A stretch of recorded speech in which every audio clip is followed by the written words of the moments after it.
श्रील प्रभुपाद की। एक श्लोक है जो आपने सुना होगा, बहुत मतलब फेमस भी है और हमारे गौड़िया वैष्णव ट्रेडिशन का मेन श्लोक है। सो ट्रेडिशन का हमारा मेन श्लोक है ये। कौन सा है? वैराग्य विद्या निज भक्ति योगा शिक्षार्थम एकम पुरुषा पुराना श्री कृष्ण चैतन्य शरीरधारी कृपा मुदिर यस्तम यस्तम अहम प्रपद्य। ठीक है, एक्चुअली स्वरम भट्टाचार्य ने लिखा था, महाप्रभु बहुत खुश हुए थे सुन के। सो स्वरम भट्टाचार्य जी ने एक्चुअली पूरी फिलॉसफी है इस श्लोक में। आपको एक श्लोक याद रखना है। कोई पूछे गौड़िया वैष्णव सिद्धांत क्या है, ये श्लोक है। तो क्या है, आप लिख सकते हो, एक एक लाइन हम डिस्कस कर लेंगे। वैराग्य विद्या निज भक्ति योगा। तो चैतन्य महाप्रभु को बता रहे हैं कि कौन है वो, उनका सिद्धांत क्या है। पहली लाइन में सिद्धांत है, वैराग्य विद्या निज भक्ति योगा। महाप्रभु क्या प्रीच करने आए हैं, गौड़िया वैष्णव सिद्धांत क्या है। भक्ति प्रीच करने आए, भक्ति सिखाने आए, मगर कैसी भक्ति? जो वैराग्य और विद्या से अलंकृत है, जिसमें वैराग्य विद्या है। इस स्टेटमेंट से सहजिया सारे आउट है, क्योंकि ना उनके पास वैराग्य है ना उनके पास विद्या। मोस्टली सहजियों के पास वैराग्य फिर भी शायद थोड़ा बहुत लगता होगा, वृंदावन में बैठे हैं, नाच रहे गा रहे हैं, जो मिल गया, मगर विद्या नहीं है, फिलॉसफी नहीं है। विद्या मतलब सिद्धांत, वो गायब है। इसीलिए स्वरम भट्टाचार्य ने श्लोक लिखा, क्योंकि उस टाइम जगन्नाथपुरी में भी बहुत सारे सहज्या थे। आप जगन्नाथपुरी जाओ, आज की डेट में जाओ, वहाँ पे आपको मिलेंगे कर्ता भाजन। कोई पुरी से है वहाँ पे? इसको तो नहीं पता होगा, ऐसे तो नहीं पता लगता। अनुकूल चंद्र सुना है? हाँ, तो उनका है कर्ता भाज। औला, बौला, शैनी, दरवेश, ये सब तांत्रिक लोग ना काली ड्रेस में घूमते रहते हैं वहाँ। नेड़ा नाड़ी गंजे होके बुद्धिज़्म मिक्स करके कुछ ना कुछ करते रहते हैं वो। सो ये पूरी में ऐसा है। बंगाल में जाओगे, कटवा साइड, गौरंग नागरी, बहुत ज़्यादा गढ़ है उनका। सो इस तरह से वृंदावन में मोस्टली सखी बेकी लोग हैं। सखी बेकी जो अपने को सहचरी और ये लोग मानते हैं, और सखी बेकी लोग हैं। हम सखी हैं, तो पहले दिन से ही सोचेंगे हम सखी हैं। अंदर मेडिटेट करेंगे तो गुरु कहेगा कि तुम्हारा रूप ये है सोने का या गेरवा रंग, तुमने ड्रेस येलो पहनी है, उसमें चंपक के फूल हैं, और तुम्हारी सेवा है राधा कृष्ण को जूस देना। तो वो बैठ के वो हरे कृष्ण कर रहा होगा, मगर माइंड में सोच रहा होगा कि मैं कृष्ण के राधा के पास जा रहा हूँ, उनको जूस दे रहा हूँ। मतलब कुछ समझ रहे हो, कुछ मूवी चला रहा है अंदर अपने मन से। सो एक मुझे मिला था वहाँ वृंदावन में, तो कह रहा था हाँ मैं तो सखी हूँ। तो मैंने क्या करते हो? तो कहते हैं हरे, तो मैं चैंटिंग मुँह से तो हरे कृष्णा बोलते हैं, अंदर से मेडिटेट करते हैं, हम कृष्ण के पास जा रहे हैं, जूस दे रहे हैं। तो कह रहा था मैं एक बार जूस दे रहा था और मेरा जूस गिर गया। तो कृष्ण ने थप्पड़ मारा, हट। मैं बड़ा खुश हुआ पूरे दिन। मैंने कहा ले हॉरिबल, ये लोग होते हैं। अभी आप बताओ ये क्या है? कोई भी समझ जाएगा ये मैडनेस है। उसको साइकेट्रिक पे डॉक्टर के पास जाना पड़ेगा कुछ मेडिसिन लेने के लिए, किसको दिमाग रुके, फुल स्पीड से भाग रहा है। क्यों है? क्योंकि विद्या नहीं है, फिलॉसफी नहीं है। विद्या क्या होती है? विद्या आपको इधर उधर जाने से बचाती है। रोड है ना, रोड के रेलिंग नहीं होती रोड में, तो भक्ति तो है। भक्ति मतलब भावनाएं तो जा रही है भगवान की तरफ। विद्या आपको इधर उधर जाने से बचाएगी। एक फेंस है, आपको बताएगी भावना शास्त्रों के अनुसार गाइड करनी है, ऐसे इधर उधर मत। सो दो चीज़ें, वैराग्य और विद्या। बाकी काफ़ी लोग तो सहजय लोग तो मतलब वैराग्य भी नहीं होता, कुछ भी नहीं है। महाप्रभु ऐसी भक्ति लेके आए हैं। तभी चैतन्य महाप्रभु ने 6 गोस्वामी के द्वारा किताबें लिखवाई, वो भी संस्कृत में, वो भी सारा सिद्धांत, सारे सिद्धांतों का खंडन किया अपनी किताबों में। फिलॉसफी तो है। भक्ति रसमदा सिंधु वो तो यूनिक किताब है, क्योंकि उसमें महाप्रभु ने आज तक जो इतिहास में नहीं हुआ वो रूपा गोस्वामी ने किया है। क्या नहीं हुआ? किसी ने भी इतिहास में आध्यात्मिक रस को, आध्यात्मिक भावनाओं को एनालाइज नहीं किया लॉजिक से, किसी ने नहीं किया। क्योंकि सबके सब, जैसे मान लीजिए क्रिश्चियन ट्रेडिशन है, इस्लाम है, निम्बार्क मधवा, सबने कहा देखो भगवान के लिए भावना है तो अनुभव करनी पड़ती है, उसको बोल नहीं सकते। महाप्रभु ने कहा नहीं बोल सकते, तो उन्होंने लिख दिया, एक्सप्लेन किया सारा। सो वैराग्य विद्या निज भक्ति योगा, ये महाप्रभु देने आए हैं। सो अगर हमारे जीवन में विद्या और वैराग्य आ रही है, इसका मतलब हम महाप्रभु की भक्ति में ठीक है। अगर नहीं आ रही तो प्रॉब्लम है, इतना है। आपको ऐसे चेक करना पड़ेगा। और अगर वैराग्य विद्या आ रही है, भावना नहीं है भगवान की, तो भी बेकार है। तो समझ लो भक्ति एक है स्त्री, भक्ति देवी, वैराग्य विद्या उनके आभूषण है। तो एक स्त्री जब आभूषण पहनती है सुंदर लगती है नेचुरली। आभूषण नहीं पहनेगी तो भी सुंदर लगेगी, अगर वो सुंदर है तो। भक्ति देवी तो सुंदर है ही, आभूषण पहनेगी तो और सुंदर लगेगी। मगर अगर आभूषण हो और सुंदर स्त्री ना हो तो कैसी लगेगी? है और कुरूप हो जाएगी।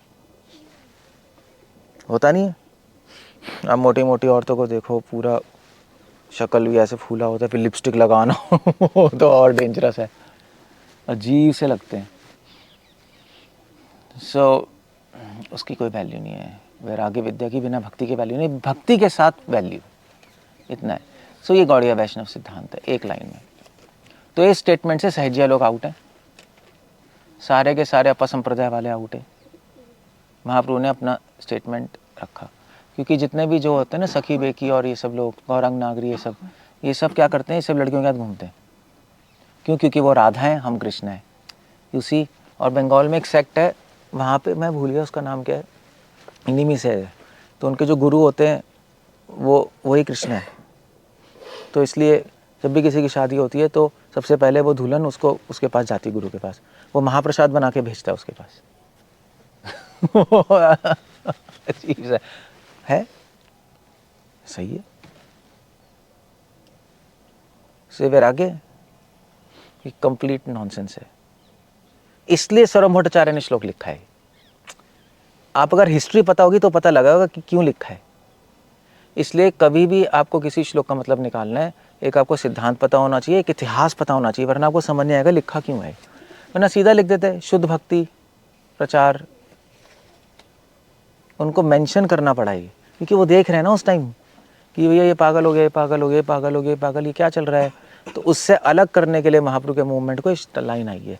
इसलिए अगर कोई भी व्यक्ति कोई सिद्धांत पढ़ता है बिना इतिहास के, वो हमेशा गलत मतलब निकालेगा। ऐसे जिहाद उस टाइम ज़रूरी था, जिहाद। प्रॉफेट मोहम्मद थे, मक्का में कितने गुंडे भरे पड़े थे, वो इनको मार रहे थे, मोहम्मद और इनके साथियों को मारने आ गए। तो उन्होंने कहा भैया हमें अपना रक्षा तो करनी है, तो इनको मारना पड़ेगा। वो जिहाद था। भगवद गीता भी तो जिहाद ही है, धर्म की लड़ाई है। अब पांडव तो आराम से बैठे थे, वही तो उसके पीछे पड़े हुए थे, पांडवों के पीछे कौरव लोग नहीं। लक्षागृह में जला रहे हैं, करो। उन्होंने कहा भैया ये पागल हो चुके, मारना पड़ेगा इनको, वैसे भी धर्म की साइड है, वो भी जिहाद है। तो अब आप इतिहास समझोगे नहीं तो कहेंगे भाई आज भी जिहाद। आज कहें का जिहाद है? आज कौन सी धर्म की लड़ाई हो रही है, या इनोसेंट लोगों को मारोगे? वो था। आज अगर गीता पढ़ के कोई कहे हमें युद्ध करना है, क्यों करना है भाई? कौन सा वो धर्म की लड़ाई हो रही है या कुछ हो रहा है, दुर्योधन आ गया? कुछ नहीं है। सो हिस्ट्री के बिना धर्म कोई नहीं समझ सकता, समझे? इसलिए अगर आप धर्मशास्त्री पढ़ो, जैसे मनु संहिता, और उसमें काफ़ी रूल्स हैं, मगर काफ़ी रूल्स एप्लीकेबल ही नहीं है। क्यों? क्योंकि पराशर मुनि आए, उन्होंने कहा देखो भैया ये सारे रूल सतयुग में एप्लीकेबल थे जब शरीर बहुत स्ट्रांग था। इनके प्रायश्चित भी नहीं कर सकते तुम, क्योंकि एक प्रायश्चित है, अगर तुम झूठ बोलोगे तो आकाश की तरफ देखकर आपको 100 किलोमीटर चलना पड़ेगा। वेद बोलते, प्रायश्चित कर सकते हो? ना वेद आते हैं ना शक्ति है, पहले ही मर जाओगे, क्योंकि प्रायश्चित है। तो पराशर मुनि ने कहा नहीं, ये पॉसिबल नहीं है। इसलिए उन्होंने एक किताब लिखी, क्या है, कलयुग के लिए धर्मशास्त्र लिखा। उसका नाम क्या है? कलयुग के लिए अलग से धर्मशास्त्र है पराशर मुनि का, तो वो पढ़ते हम, क्योंकि मनु संहिता में बहुत सारी चीज़ें जो एप्लीकेबल नहीं है। तो कॉन्टेक्स्ट देखा ना उन्होंने, हाँ सतयुग में बोला गया था, तो इसलिए ये चीज़ें एप्लीकेबल नहीं है, इसको हम ऐसे चेंज करेंगे। अब वो यहाँ पे ये फिर फॉलो कर सकते हो, इतना कर लो। जैसे फॉर एग्जाम्पल मनु संहिता में लिखा है श्राद्ध में, सुना है, लिखा हुआ है बलि चढ़ानी। कलयुग में कैसे चढ़ाओगे? कलयुग में पहले ही लोगों को काटने पीटने खाने का शौक है। सतयुग में खाने पीने का शौक थोड़े ना था, सब धार्मिक लोग थे, बलि जरूरी थी। और वो बलि चढ़ा के उस एनिमल को फायदा होता था, है ना, प्रभुपाद लिख रहे हैं ना, उसकी मुक्ति होती थी। अब तो पंडित ही पान खाने वाले हैं, वही नर्क में जा रहे हैं, तो वो नर्क, वो बलि का चढ़ाएगा, वो सबको नर्क में लेके जाएंगे, तो मना हो गया। शास्त्रों में है मगर मना है। इसलिए आचार्य मध्वाचार्य उन्होंने कहा देखो अब नहीं कर सकते, इसलिए हम बलि नहीं करेंगे, हम लोग वो जानवर आटे का बना लेंगे। मतलब दिया है शास्त्रों में, तो आटे का बना के उसका गला काट देंगे, हो गया हमारा, जुगाड़ कर दिया ना। कलयुग के लिए ऐसा करना पड़ेगा। उन्होंने हिस्ट्री समझी, उस टाइम लोग ऐसे थे, प्रभुपाद भी तो कह रहे उस टाइम लोग ऐसे थे, अब नहीं कर सकते क्योंकि अब पंडित नहीं है, वो नहीं है। सो एडजस्टमेंट्स तो हैं ही, मगर एडजस्टमेंट्स आचार्य करेंगे, हम नहीं कर सकते, बट किए हुए हैं। सो मैं वही कह रहा हूँ कि ये जो श्लोक है, अगर आपको कॉन्टेक्स्ट नहीं पता तो आपको कुछ समझ नहीं आएगा। अदरवाइज कोई ज़रूरत नहीं है वैराग्य विद्या निज भक्ति योगा बोलने की, क्योंकि भक्ति हमेशा वैराग्य विद्या के साथ ही आती है। कोई लड़की आएगी तो मेकअप करके आएगी ना, या भूतनी बन के आएगी? कभी नहीं होगा। स्त्री समाज में बिना मेकअप किए निकल नहीं सकती, चाहे कितनी बड़ी भक्त हो जाए, असंभव है वो। एटलीस्ट मिनिमल तो होगा ना, बाल बाएंगे, कुछ तो करेंगे, कुछ आईलाइनर होगा, समथिंग पाउडर हो, कुछ तो होगा, वो आ ही नहीं सकती। स्त्री मतलब आभूषण है, नेचुरली अच्छा है। भक्ति मतलब वैराग्य विद्या है, मगर बोलना पड़ा उनको। क्लियर हो गया? तो इस स्टेटमेंट में इतिहास है पूरा, तभी इसको समझ आएगा गॉड या वैष्णव क्या है। हमारे लिए भी अच्छा है। लोग पूछते हैं भक्ति में आगे कैसे बढ़ें, कैसे पता लगेगा? अगर वैराग्य विद्या आ रहा है तो ठीक है, जनियति आशु वैराग्यम भागवतम में है ही, तो अच्छा है। संसार में इंटरेस्ट ख़त्म हो रहा है, नॉलेज आ रही है, सिद्धांत समझ आ रहा है आपको, बहुत अच्छा है। अगर नहीं हो रहा, संसार में इंटरेस्ट ही ख़त्म नहीं हो रहा, आप फुल टाइम बन गए, फिर ही प्रसाद के पीछे भाग रहे हो, फिर ही पागलों की तरह लड़ाई कर रहे हो, सिद्धांत पता ही नहीं, तो फिर क्या फ़ायदा है? ओके, पहला वैराग्य विद्या निज भक्ति होगा। शिक्षार्थम एकम पुरुष पुराना, पहले में सिद्धांत है, दूसरे में महाप्रभु कौन है बता रहे हैं।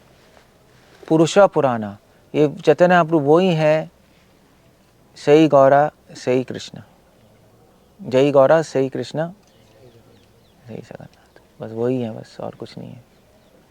सेम पुरुष पुराना वही है, पुराण पुरुष कृष्ण। शिक्षार्थम क्यों आए? शिक्षा देने आए। अब ये इंपॉर्टेंट है नहीं, क्योंकि जितने भी डिवोटीज हैं गौड़िया वैष्णव ने, वो वाले नहीं, गलत लोग नहीं, सखी बेकी अपा संप्रदाय वो वाले गौड़ा नागरी, हमारे गौड़िया वैष्णव सब ने क्या किया है? सबने महाप्रभु के मूवमेंट को नाचना गाना बना दिया। महाप्रभु नाच गाना सिखाने हैं, शिक्षा देने आए हैं।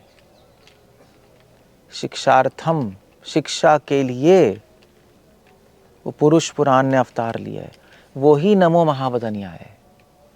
नमो महावदनिया क्या है?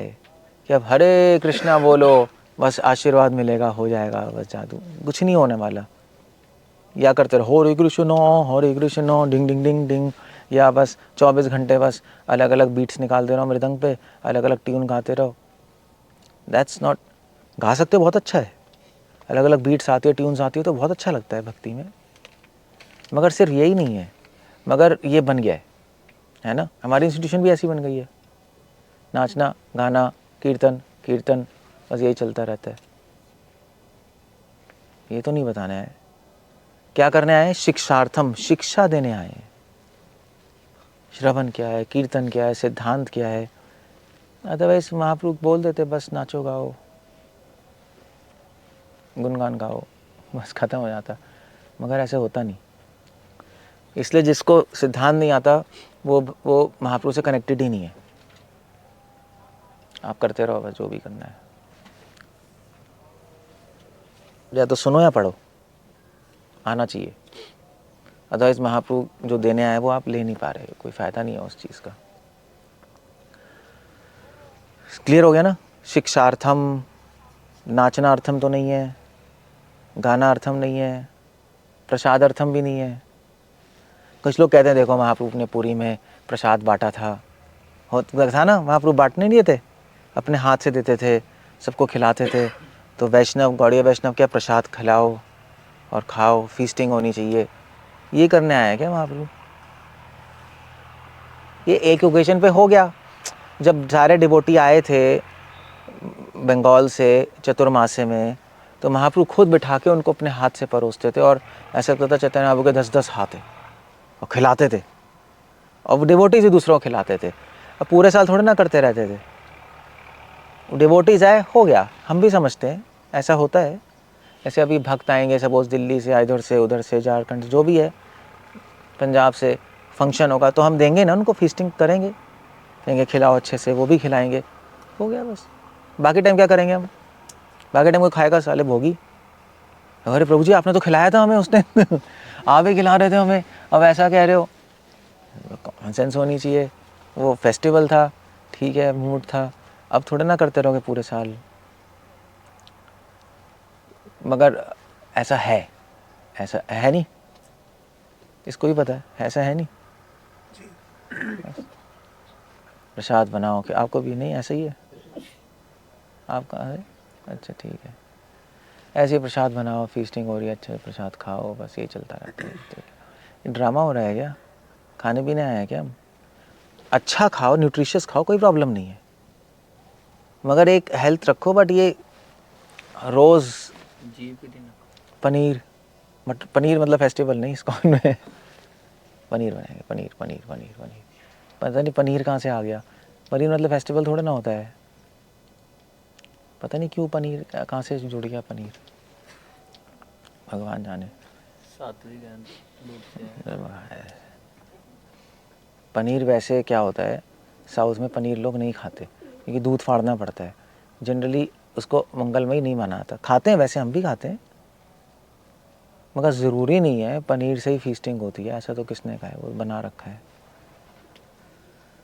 सो एनीवे, ये करने आया वहाँ। खुद महाप्रभु कितने वैरागी थे? नहीं, खुद ही इतने वैरागी थे, उनके सारे डिवोटीज वैरागी हैं, चाहे गृहस्थ भी हों। तो मूवमेंट ही कुछ और बन गया है, खाने पीने का मूवमेंट, नाचने गाने का मूवमेंट हो गया है। ऐसे क्या होता है, पब्लिक के लिए ठीक है, प्रीचिंग के लिए ठीक है, पब्लिक के लिए चलो भी आएंगे, अट्रैक्ट होंगे, प्रसाद नाच, डिवोटीज के लिए थोड़ा ना है, कुछ सेग्रीगेशन होनी चाहिए ना, कुछ डिवीजन होनी चाहिए। सो एनीवे, सो शिक्षार्थम एकम पुरुषा पुराना, शिक्षा कहाँ से ले महाप्रभु की? गोस्वामी ने अपनी किताबें लिखी हैं, आचार्यों ने किताबें लिखी हैं, श्रील प्रभुपाद ने बुक्स लिखी हैं, उसको पढ़ो, समझो, मनन करो, डिस्कस करो, तो चीज़ें आएंगी, आगे बढ़ोगे। तो ये ओके, फिर क्या है? पुरुषा पुराना, श्री कृष्ण चैतन्य शरीरधारी। अब ये बहुत कंफ्यूजिंग लाइन है तीसरी, श्री कृष्ण चैतन्य शरीरधारी। कौन है वो? श्री कृष्ण चैतन्य उनका नाम है, शरीरधारी। अब शरीरधारी को हम लोग इंटरप्रेट करते हैं कि वो वही निराकार है जिन्होंने शरीर धारण कर। अब ये बड़ा अजीब है, क्योंकि बहुत सारी अपसंप्रदाय वाले ऐसे ही कहते हैं, नेड़ा नाड़ी लोग यही कहते हैं, वो तो एक निराकार है, ज्योति, शरीर लिया। आपके सरम भट्टाचार्य ने ऐसे लिखा है, तो इसका मीनिंग क्या है फिर? शरीरधारी क्या बोलोगे मीनिंग? शरीरधारी का मीनिंग क्या बोलोगे? जैसे भगवद गीता में मनुष्यम तनुवार, क्या मतलब है?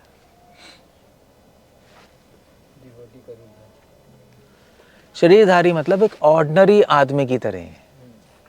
मतलब ये है, ऐसा एक्टिंग कर रहे हैं कि मेरा शरीर है, मैं भी खाता हूँ पीता हूँ तुम्हारी तरह हूँ, मगर ना उनका शरीर है ना खाते पीते हैं, सब चिन्मय है। ये मतलब है। आपको ऐसा लगेगा कि शरीरधारी हैं, नॉर्मल ह्यूमन बीइंग है मगर नॉर्मल नहीं है, बस इसलिए शरीरधारी कह रहे हैं। शरीरधारी कृपाम बुधिर, कृपा के सागर हैं। यस्तम, उनको हम प्रणाम करते हैं। स्तम अहम प्रपद्ये, उनके हम शरण में जाते हैं।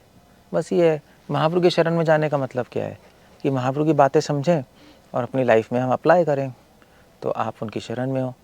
अगर आप उनको अगर ऐसे नाचते गाजते रहोगे और उनकी बातों को अप्लाई नहीं करोगे लाइफ में, तो कोई फ़ायदा भी नहीं होगा, महाप्रभु की शरण में भी नहीं, बेकार है। छोटा हरिदास को क्या किया महाप्रभु ने? निकाल ही दिया हमेशा के लिए।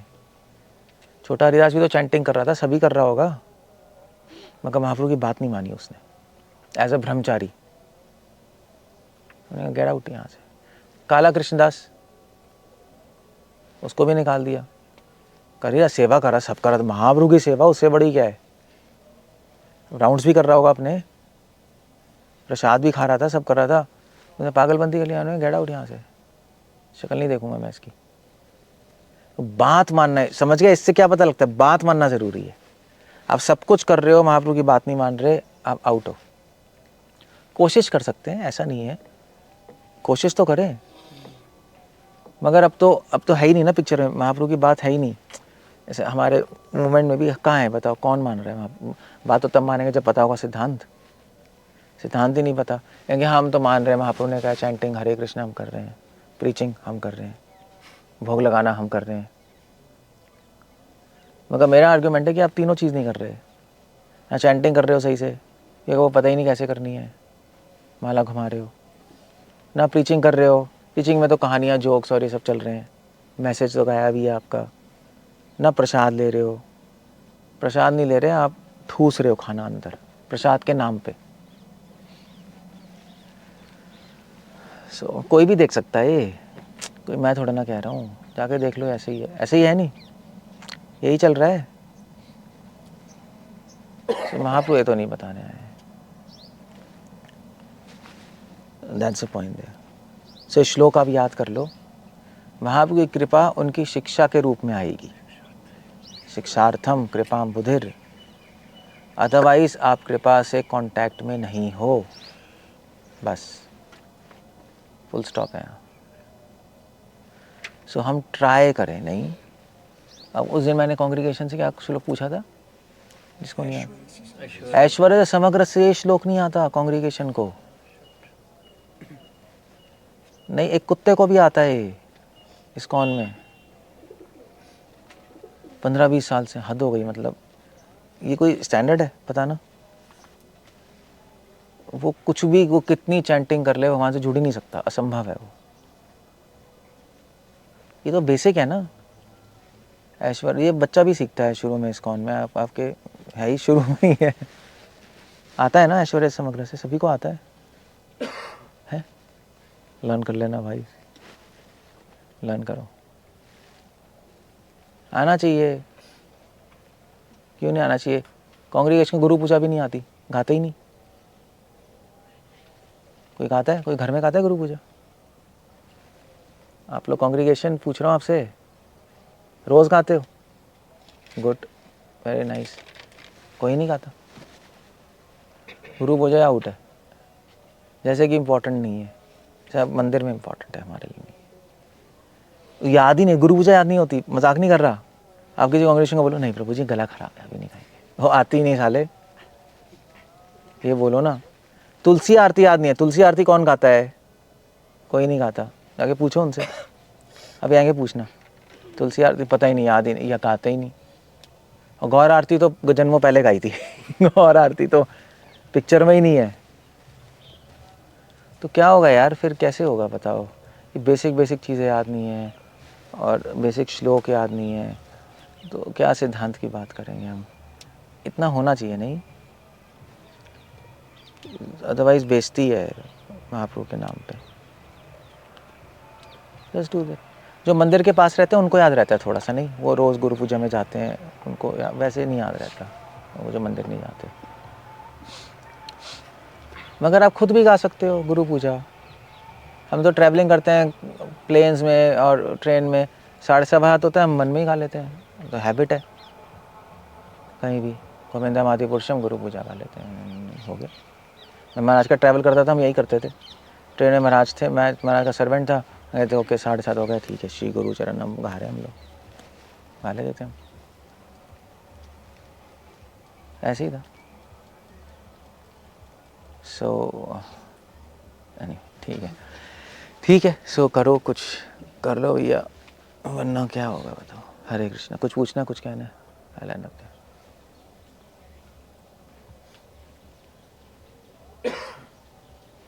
कुछ पूछना है किसी को, कुछ कहना है? पानी का बोलो, तो माइक दो। इस्कॉन में जनरली प्रभुपाद के स्टेटमेंट्स वगैरह इसे इंडिविजुअली लेके उसके ऊपर एम्फसाइज करके बताया जाता है, उसके कारण प्रॉब्लम हो जाता है। जैसे कि से हरे नाम केवलम, सिर्फ हरे हरे कृष्ण महामंत्र से ही चैतन्य महाप्रभु देने आए हैं, उसी से सब उद्धार हो जाएगा, सब कुछ हो जाएगा। या फिर प्रभुपाद से लाइक ठीक है, ISKCON is a eating kitchen religion. हाँ, रोहन ने कहा ISKCON is a kitchen religion. Then that way then तो emphasizes बनाओ दबा के खाओ। बात माननी। ये बताऊँ, आचार्यों की बात समझने के लिए ना यहाँ भेजा भी चाहिए होता है। अब गोबर है तो प्रभुपाद, एक तो बात है, कोई भी आचार्य की बात आपको देखना पड़ेगा पहले हिस्ट्री किस सेटअप में बोली है, कहाँ है स्टेटमेंट। दूसरी बात है, पहले तो आपको हिस्ट्री देखनी पड़ेगी, ठीक है, क्या हुआ था, कहाँ क्या हुआ था उस टाइम। दूसरा कॉन्टेक्स्ट, क्या बात चल रही है और क्या बोला गया, तब समझ आएगा आपकी। ISKCON is a kitchen religion Prabhupada की बुक्स में तो है नहीं बुक्स में। हाँ, किसी कन्वर्सेशन, रथ यात्रा में बोला है, हाँ रथ यात्रा में बोला है। अब आपको पता लगा भी सैन फ्रांसिस्को रथ यात्रा हुई, वो भी शुरू की रथ यात्रा होगी, शुरू में बोला है, तो डिवोटी शायद नहीं बना रहे होंगे पब्लिक के लिए, अच्छा प्रसाद बनाना होगा, तो प्रभुपाद ने बोला होगा ISKCON is a kitchen religion, सही से बनाओ, तो समझ आया ना। अब क्या प्रभुपाद ने पूरी भागवतम के जन्माद्यस्यता के पहला स्टेटमेंट लिखा है ISKCON is a kitchen religion, फिर तो हम मान लेते, है ही नहीं। तो ये आपको इतिहास देखना पड़ेगा और कॉन्टेक्स्ट देखना पड़ेगा, और किससे बोल रहे हैं वो भी देखना पड़ेगा।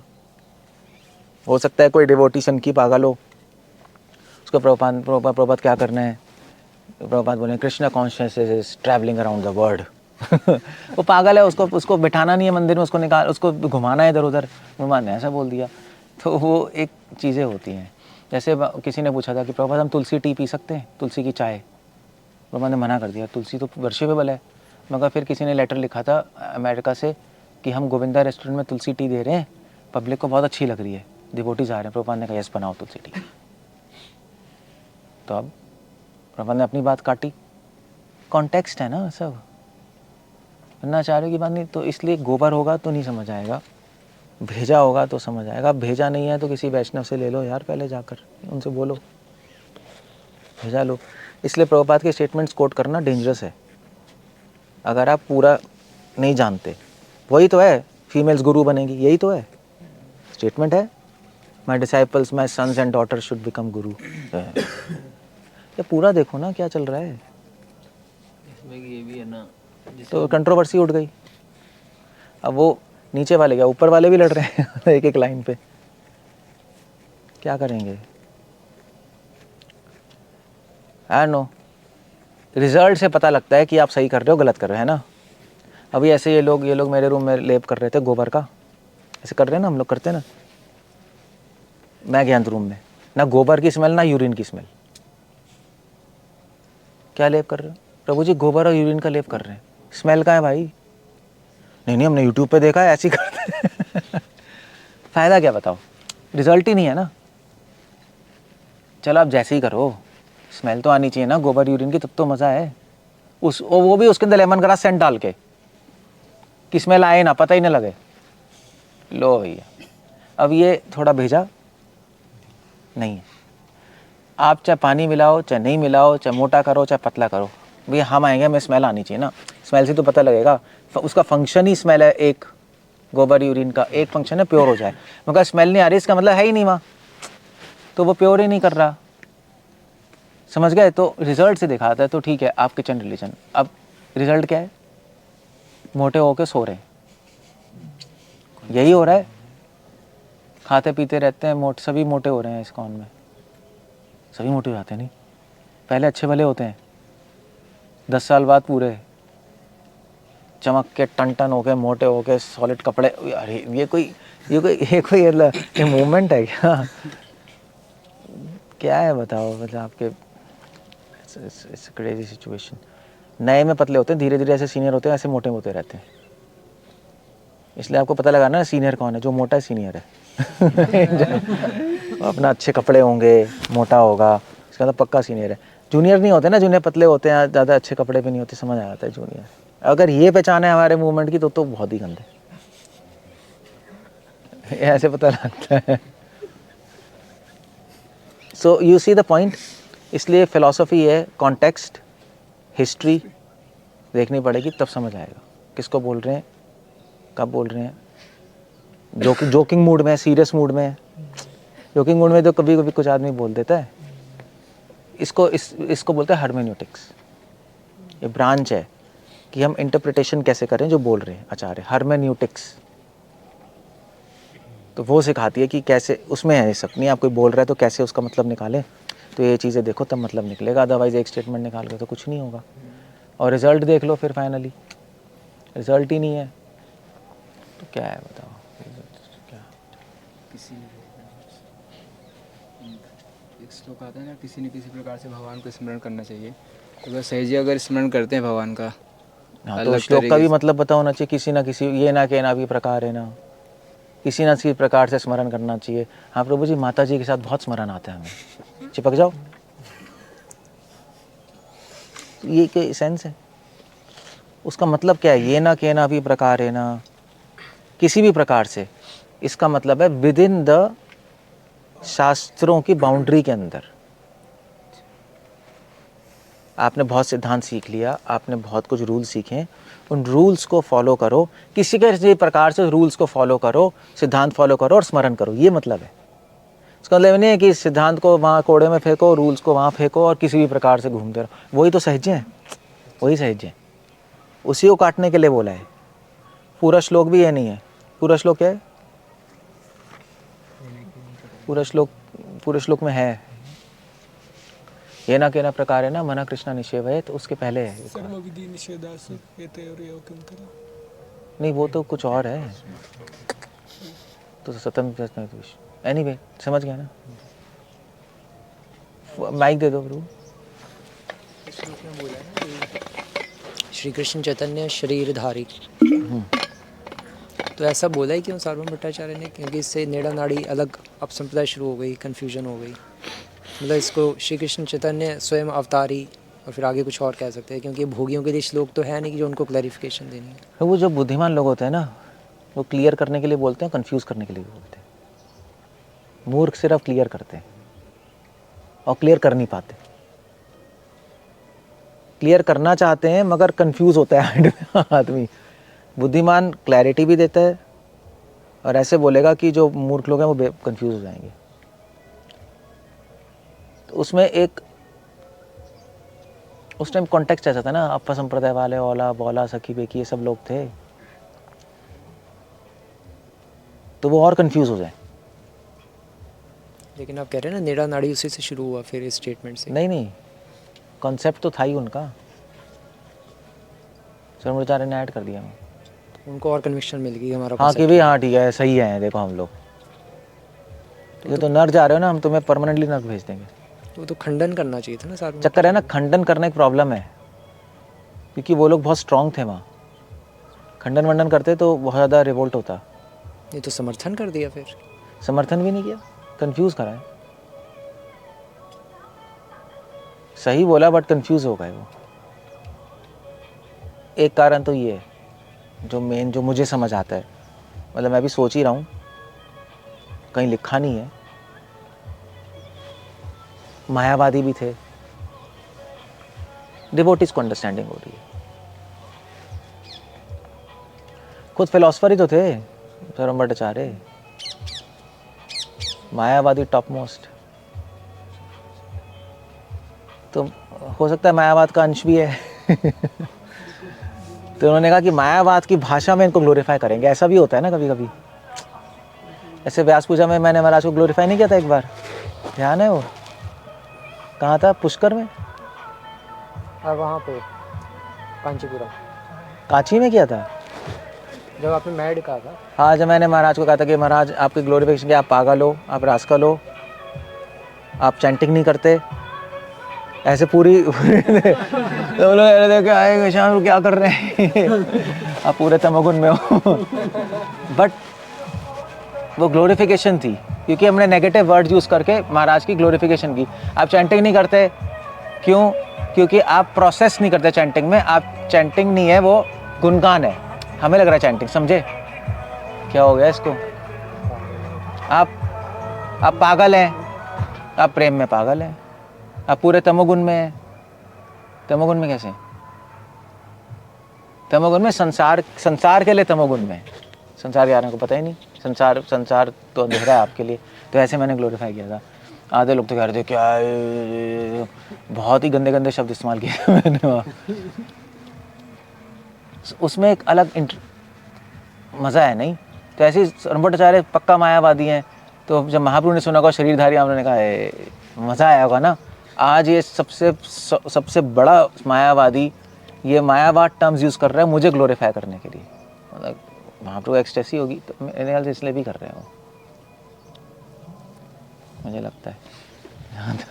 महाप्रभु ये भी सोच रहे होंगे कि अभी भी इसका मायावाद सिद्धांत ज्ञान है इसके माइंड से।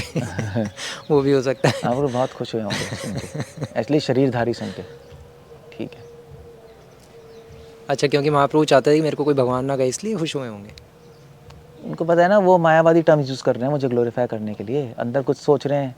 तो उससे यहाँ खुश क्यों कुछ हुए और होंगे है। महाप्रभु? तो उल्टा रिस्की है मायावादी टर्म्स यूज़ करके। वो उल्टा छोड़ दो, हाँ जी। एक मज़ा आता है सुनने में, मज़ा आता है बस, और क्या। ओके, और कुछ?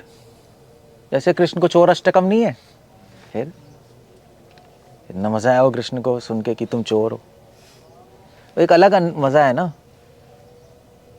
तो वो ऐसे है। क्योंकि महाप्रभु ने मध्वा संप्रदाय चूज ही इसलिए किया कि हो गया प्रभु, डन, खंडन, खत्म हो गया, मायावाद खत्म हो गया बस। जय।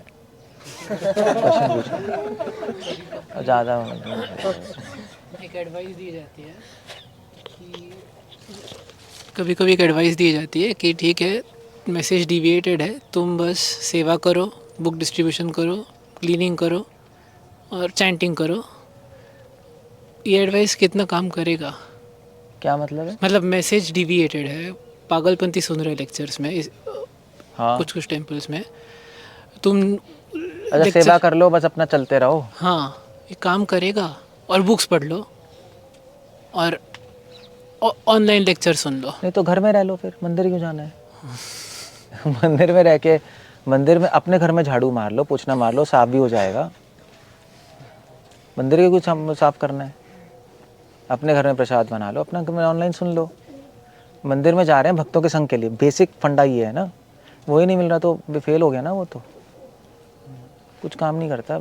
बिना भक्तों के संग के तो कुछ हो ही नहीं सकता। साधु संग, साधु संग, साधु संग में अंडरस्टैंडिंग ही मिलती है ना। वहाँ पे अंडरस्टैंडिंग मिल रही है, वो कहानियाँ सुना रहा है, फिर उसके बाद बॉसगिरी छाड़ रहा है, मैं सीनियर हूँ, मैं ये हूँ, मैं क्या है प्रभु? कोई सेंस, कोई है सेंस बताओ? छोड़ दो ऐसी जगह। इससे अच्छा घर में रहो अपने आराम से, शांति से तो रहोगे। मेरी अंडरस्टैंडिंग ये है, पता नहीं आप लोग क्या सोचते हो। बट फ़ायदा नहीं है, टाइम वेस्ट है, माइंड और ख़राब होगा ना, डिस्टर्ब होता रहता है ना माइंड। डिस्टर्ब होने से अच्छा तो घर में रह लो, हाँ, या कहीं और चले जाओ जहाँ पे आपको सुनने को मिल रहा है, तो बेटर है ना। तो नहीं है तो घर में रहो आराम से, मंदिर क्या करना जाकर, और दिमाग ख़राब होता है, उल्टी पुल्टी चीज़ें देखते रहते हैं, फिर सर में दर्द होता है, क्या भक्ति हो रही है फिर, बेकार है। ऊट पटांग एडवाइजेज हैं, नहीं फालतू की एडवाइजेज हैं सीनियर से, क्या है बताओ, है नहीं, बेकार की एडवाइजेस, काम तो किया नहीं मेरे केस में। काम नहीं करेगा।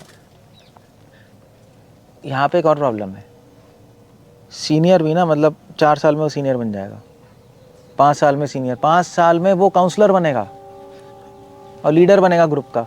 वो क्या बताएगा बताओ, 5 साल का आदमी क्या करेगा, वो क्या गाइड करेगा, खुद तो वो डाइपर में बैठा है,